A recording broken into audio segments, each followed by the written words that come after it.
and welcome to another scary story time and scariest stories in Wonderland. I'm Allison in Wonderland. In today's video, we have a nightmare about Grandma, a sleep paralysis episode, a night stalker in the woods, a creepy old woman, and a tall man with a top hat. I'm glad everyone is enjoying my videos I am putting out. If you'd like to hear your story featured on my channel, my email is in the description. I read anything. So, go ahead and like, comment, and subscribe. Now, on to the stories. My Grandmother Visited Me in My Nightmare by Scrysto. When I was 6, I had a nightmare I would never forget. I have had paranoia and sleep paralysis. I often wake up terrified or not being able to go to sleep. Because of this, they got worse. One night was different though. My grandmother died 13 days ago. Legends say that your family members can only visit you 14 days after they have died. I went to sleep. I had a dream as usual, but this time it didn't feel like the other times. When I entered my dream, I saw that I was in my room with my sister Avella, brother Andres, and Uncle Coit. My uncle has been missing for over 3 years. I haven't seen or heard from him since I was 7 years old. I was on my bed. My sister was on the chair next to my brother, who was playing his video games on his phone on his bed. My uncle was sitting next to me, sharpening a knife. I don't know why, though. He was smiling as he was doing it. Nobody paid much attention to me either. When I was looking around the room, my grandmother appeared through the wall next to my bed. She was just smiling at me, then smiled at my family members. Eventually, the smile got worse, uglier and uglier and eviler than before. I didn't mind, but soon she moved from the wall closer to my bed. She tried to move more near me, but my bed stopped her. She raised her arms at me. She had no legs, just upper body parts. I didn't smile at her anymore because I knew she was turning into something evil. She started tickling me and I started laughing. A normal thing every person would do, right? The tickling turned into a scratching. She scratched me so hard that I wanted to cry, but I couldn't. I tried to scream my family's names. I screamed, "Help, Avella! Help, Andres! Help, Coit! Please, someone help me! I don't want to be tortured anymore, please!" No one heard me.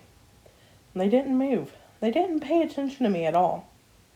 It's like they were put on a projector. They didn't hear me, as if I was a ghost. Soon, I woke up crying, sobbing, and screaming my eyes out. It was terrifying. I'm now 13 and things have been getting better. My sleep paralysis has been going away and I'm healing from the hurt everyone has done to me. I don't see my grandmother anymore, but my sister always sees her around the house or just sees her telling a story to someone. I'm alright now. Sleep Paralysis Problems by Queen Ouida. I started to have sleep paralysis when I was 18 after a tragic event. Now at 21, I experience it every few months or so for a few rough days. Then life goes on as normal for a few months. I have had episodes many times over the past few years and have learned to stay calm for the most part. This particular time started out as it usually does. I can feel myself drifting, but only my body. As if my mind and consciousness exist at a higher state as the rest of my body becomes paralyzed. I can see the room around me, like always. I just stared at the wall, littered with picture frames, and home to my bedroom door, until I got the bright idea to yell for Siri. I could ask her to call my husband, and he might be able to call me back so my phone rings to make enough noise to bring me out of the sleep paralysis. So, I start trying to yell, "Hey Siri," over and over again, but nothing seems to work, and I am looking at the wall again.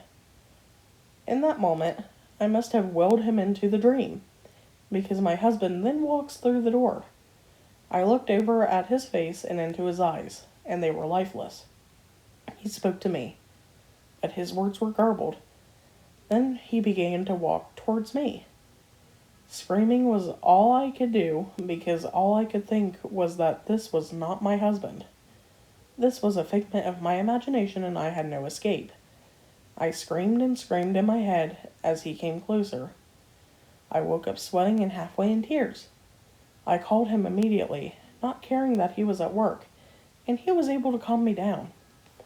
The worst part is that I now know that the empty shell of him exists in my head, and I am terrified that I will see that version of him again.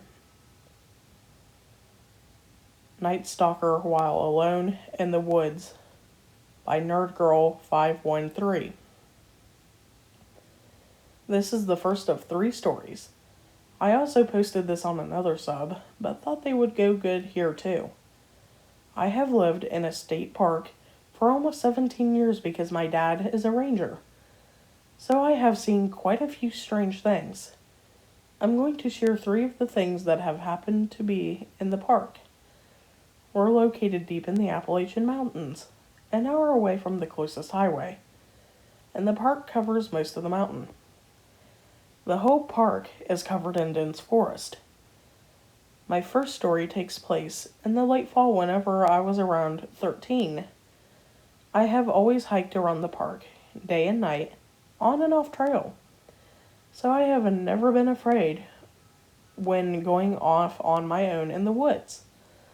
I was walking up the main road that runs almost to the top of the mountain after the park gate was closed for the night.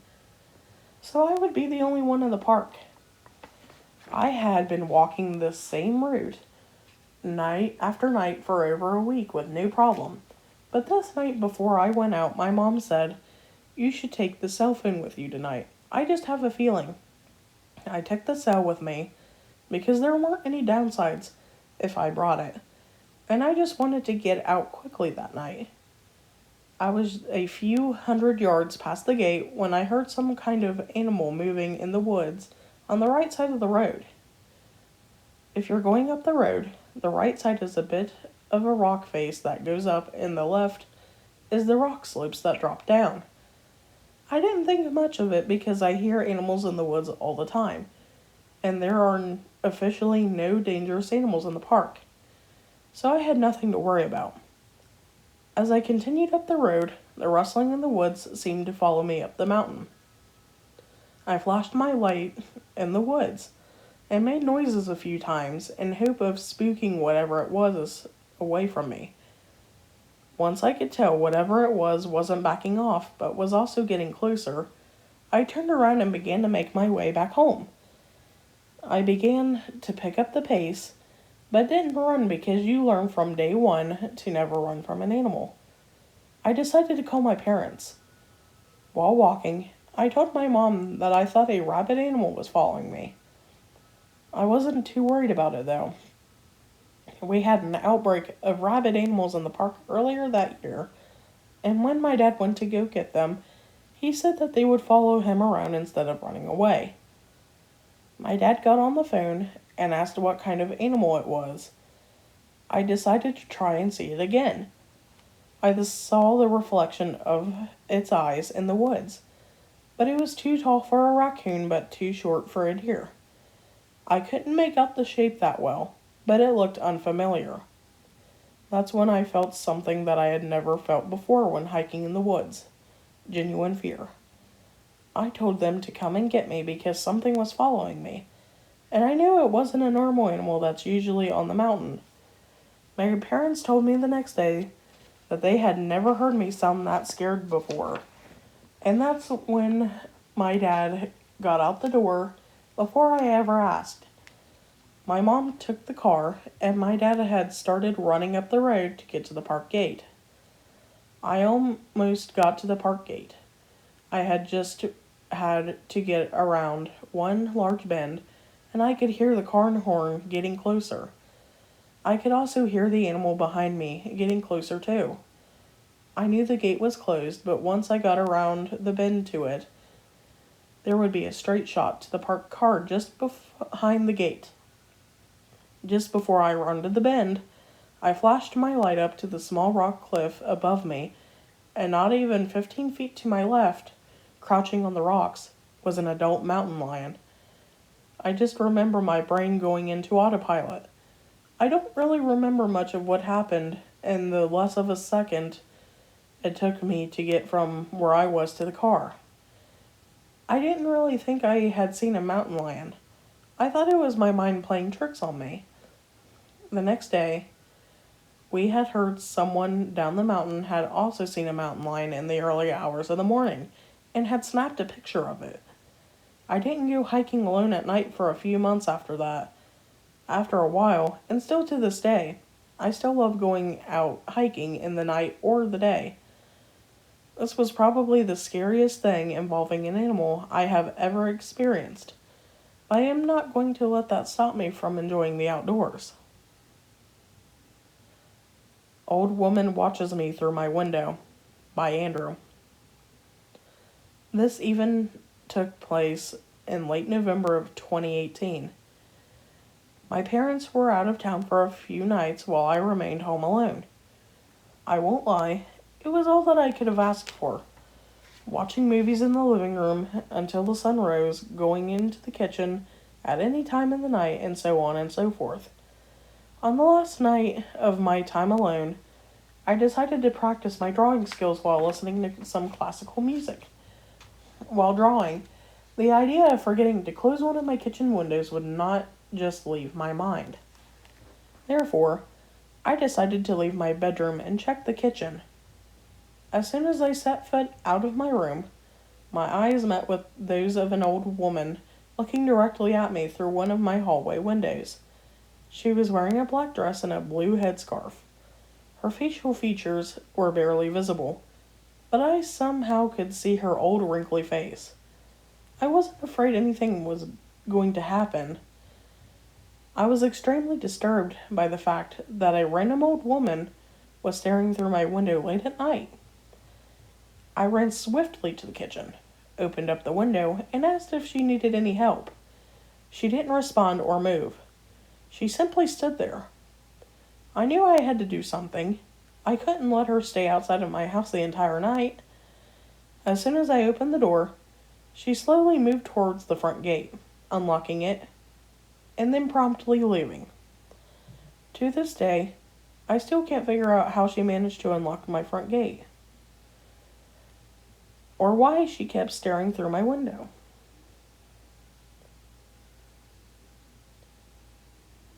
The Top Hat Man by Anonymous. I've had a lot of experience in the supernatural, and I have many stories. Most of them, I'm sure people will not believe. But since this is Reddit, at least I can get a few off my chest, and this may help someone else in the meanwhile. This happened when I was 8. I was staying at my grandma's house at that night with 3 of my cousins. For this, I'll name them Joe, Vince, and Chris. We were all sleeping in the living room, and it was around 3 a.m. We were kids, so we stayed up playing video games and having fun. The oldest cousin, Joe, said we should play a game of bravery. None of us wanted to back down, so we all agreed. My grandma had a strict rule of no one going in the backyard after dark. We never understood why until that night. The back door had a window, and you could see the backyard through it. The challenge was to go outside and stand outside the door as long as you could and stare at the 5-foot privacy fence in the dark. Us being the ages of 7 to 12, we were scared, but no one is going to punk out. So my oldest cousin Joe started out first, and was out there for 3 to 5 minutes. Then came in and said he had heard something on the other side of the fence. He ran inside shaking. We knew he was just trying to scare us to not go outside. However, we didn't back down. My cousin Vince was next. He went outside the door and was there for 2 minutes and said, "I heard a man's voice." He said the same thing that Joe did. I was next. At this time, I was scared, but they did it, so I'm going to do it too. I stepped outside and started my timer. I wasn't there for 30 seconds and I heard, "Hey," coming from the other side of the fence. That was 50 feet away from me. I was frozen with fear. I just stood there thinking it's my imagination. Then I heard it again, but in a deep, more angry voice. "Hey!" I got scared and made the worst mistake of my life. I replied, "I'm not supposed to talk to strangers." Then, I got the most cringing response that I'll remember till the day I die. "But you're in my house." This sent chills up and down my spine. Then I saw this hat starting to peek over the fence, and it kept rising until I saw him. This man with a top hat and these empty reddish-orange eyes, just peeking over at me. His hands were gray with long fingernails. They were grasping the top of the fence. I couldn't see his body or his face, just his eyes and the hat. I ran back inside as fast as I could. What felt like an hour wasn't even a minute. I was crying, and our smallest cousin, Chris, who was 7, didn't want to be a baby anymore and walked to the back door. We told him to stop and don't do it. He was looking at us and shrugged, saying, "There isn't anything out there. Y'all are just trying to scare me." As soon as he said that, the man had his face on the back door window. He had the most crooked smile, his eyes. I'll never forget those eyes staring at us, and we started screaming. My grandma rushes out of her room and over to us to see why we were still up. We told her what happened and what we saw. She beat the shit out of us. She asked, "Did anyone talk to him?" I was scared to tell her, but I had to. "I did, Grandma," I asked. She asked, "What exactly did you say? Did you invite him into the house?" I told her no. The next day, our parents picked us up. My grandmother told them what happened, and for some reason, they didn't seem surprised at all. The following week, my grandma made the backyard fence 7 foot tall. My family doesn't talk about that night. However, this definitely wasn't the first time something has happened there at my grandma's house. Now, everyone knows when the sun goes down, you don't dare step foot in the backyard. Unfortunately, this wasn't the only one I've experienced there. Bonus story. My House Break-In by OG Kush 123. I live in a 2-story house, and I usually stay up late until about 3 to 4 a.m. One night, after I got off my Xbox and turned all the lights off downstairs, I began to walk upstairs. My stairs have railings that if you touch them, they vibrate and make a rumbling sound. As I reached the top of the stairs and began to head to my room, I hear the rails move. I live alone. I looked back, but it was too dark to see anything, so I just brushed it off as me hearing things. I went into my room and got ready for bed. I was a little bit uneasy, so I kept my gun on my nightstand. I laid there restless for about 15 minutes. Just as I began to doze off, I hear my bedroom door open and I slowly reach for my gun. I also grabbed my flashlight and pointed in the direction I am pointing my gun. I waited a second before I turned on my flashlight because I was overtaken with fear. I finally got enough courage to turn on the flashlight, and as soon as I do, I see a man about 6'1", wearing dirty clothes and a bushy beard in my room. I discharged 5 bullets into his chest, and he collapsed to the floor, still struggling to get me. I jumped over him, running out of my room, as he uses his arms to crawl in my direction. I hear him scream at me with the blood curdling in his throat. "I will still find you." After I called the police and they arrived at my house, he died of his wounds. I moved away somewhere else, but I still think of his last words that he had spoke. "I will still find you." Hi everyone, I'm glad you made it to the end of the video. I am glad that you made it this far. Glad you made it to the end of the video. I know you probably heard Siri whenever I said the whole "Hey Siri" thing because, of the one story, the second story I believe it was, and my phone was making noise, so just ignore it because I have an iPhone, so... I also hope you enjoyed the bonus story that I had on here because, I love break-in stories, and that one sure gave me the creeps. So, until next time, always, from Alice in Wonderland. Thanks, everyone. I hope you liked it, so go ahead and leave a comment, like, and subscribe to my channel, and hit that bell notification icon if you haven't already.